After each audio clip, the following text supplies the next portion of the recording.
নেজাম সালেকের আমরা যদি গতিবিধি পর্যবেক্ষণ করি, বিগত 3 মাসে যে এলাকায় ওনারা মারা গিয়েছেন, বিগত 3 মাসে ওইখানে ওনারা 8 বার গিয়েছেন, বিভিন্ন কাজে 8 বার গিয়েছেন। ঘটনার দিন ওনারা 7টি সিএনজি যোগে গিয়েছিলেন, 7টি সিএনজি যোগে গিয়েছিলেন এবং ওইখানে যারা দোকানদার ছিল তাদের কাছে অস্ত্র প্রদর্শন করেছেন। এর 4-5 দিন আগে ওইখানে এক মেম্বারের স্ত্রীকে থাপ্পড় মেরেছিলেন, যার ফলে চাঁদার জন্য নিয়মিত এরা চাঁদার জন্য ওখানে যেতেন বলে আমরা তথ্য প্রমাণ পেয়েছি। এবং ওইখানে গিয়ে মেম্বারের স্ত্রীকে থাপ্পড় মারার পরে ওই এলাকার মধ্যে জনগণের মধ্যে একটা ক্ষোভের তৈরি হয়।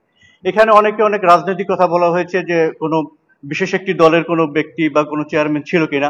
আসলে ওই বিশেষ ব্যক্তি বা চেয়ারম্যানকে আমরা কোথাও খুঁজে পাইনি, বা এই ধরনের কোনো তাদের যে কোনো সম্পৃক্ততা বা তাদের কোনো রাজনৈতিক সংশ্লিষ্টতা, এইভাবে কোনো রাজনৈতিক একটা প্রতিপক্ষের শক্ত অবস্থানে এরকম আমরা কোথাও খুঁজে পাইনি।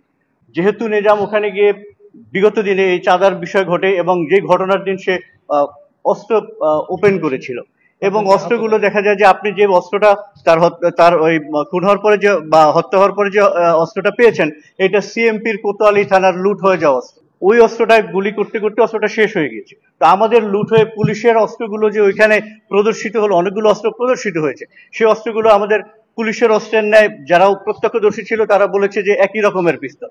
তো আমাদের পিস্তল, আমাদের পুলিশের অনেক অস্ত্র খোয়া গিয়েছে। এই অস্ত্রগুলো কিভাবে কাদের কাছে গেল, বিষয়টি অনেক প্রশ্নের জন্ম।